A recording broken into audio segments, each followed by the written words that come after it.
what I need to know is, how did this band come together? I really like New Orleans second line music, and I wanted to have a band that played it in Hartford, and I knew someone who played the trumpet and someone who played the trombone. He's off camera sleeping. And then Kyone told me that she played tuba, and I thought I would play the bass drum because I play stand-up bass, which you can't march with.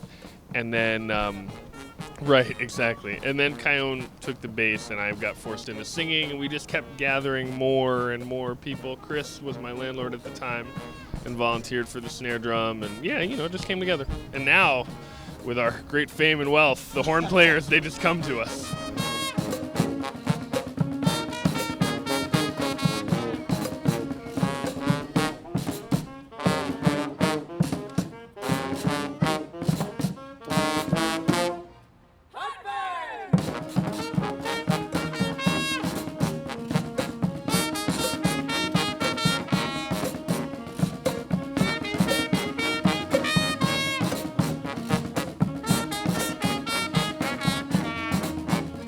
Ask me where I stay and I'll let you know, 'cause that's the only place you need to go. Ask me do I love it, I'll tell you so. I'm talking about the heartbeat in the 860. 860, 860, 860, 860. So on your Facebook page, you describe yourself as a funky marching band. Does that mean you have a mixture of funk and a traditional marching band in your sound? Is that fair to say? We go all over the place in terms of the songs we're interested in playing. We play everything from George Michael to old favorites like At Last, which is one of my favorites. So I think funky is a good default word, but we like to make people move. We like to surprise people. We like to make them think, who are we and what are we doing here, every single time we show up anywhere. So if our music can get people's eyebrows raised and their feet tapping, I think we're doing all right.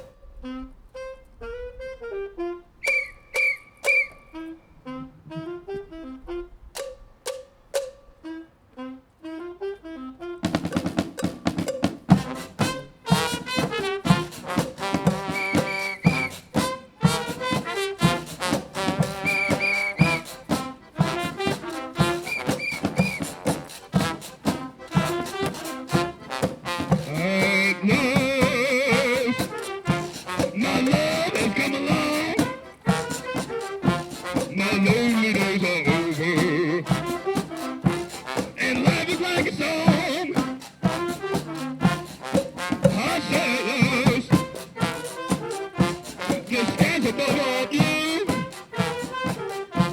My heart is wrapped in clover.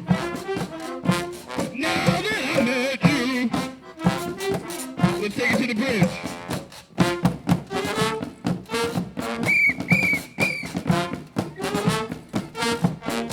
I found a love that I could speak with. I found a love to call my own. I found a love that I could break with. A love that I had never known. Okay, so there's a lot of people in this band, and what I'm wondering is, how do you all keep in sync?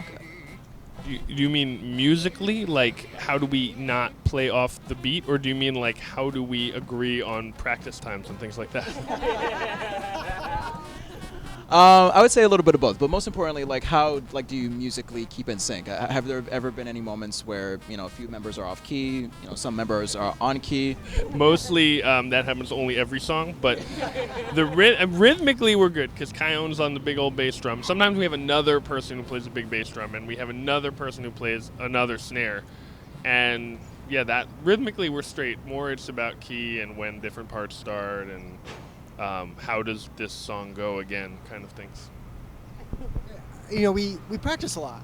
I mean, that's a big thing. I mean, people ask us, so do you legitimately practice? And it's yeah, every week, and that's how we learn these songs, because we don't sound this good at the start, but we spend a lot of time practicing and learning new songs and practicing these songs we know. So I mean, that's a huge part of staying on. And the more that we play, the better we get in terms of understanding how this works with our own dynamics. So if we're playing recently with Surprise Constanza at her place of work, Collab in Hartford, and the hallways had so much reverb that we had to really stick together, especially the percussion, and stay in the middle of the group.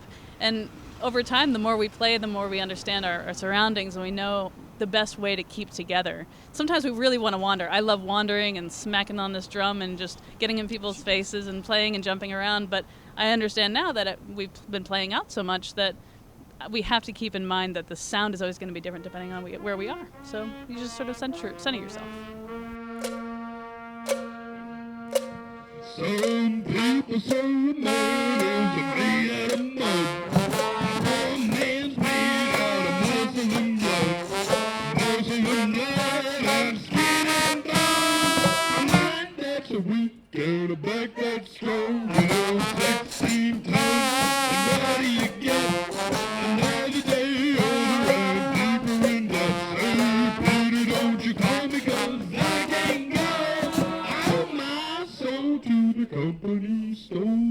Now, since you perform outdoors quite a lot, do you get strange, judgmental looks from crowds, or is it pretty much welcoming for the most part? Those are our favorite looks. It's the only reason we do it. In fact, after this, we're probably going to go storm some more stuff in West Hartford Center, and it's West Hartford. They're not going to know what to expect. It'll be, the gazes will be priceless. Yeah. Yeah, I think mostly we get good response. Perplexed and good. I don't feel like we've ever gotten affirmatively bad response. Just perplexed or good, and that's the mix we like. I don't think I'd want to know anybody that would look at us and actually hold their nose or sneer. I don't know what kind of person that is, but I don't want to know them. If you see me coming, better step aside. A lineman did it, a lineman died. I got one fist of iron, the other was steel. And the right one don't get you, and the left one will.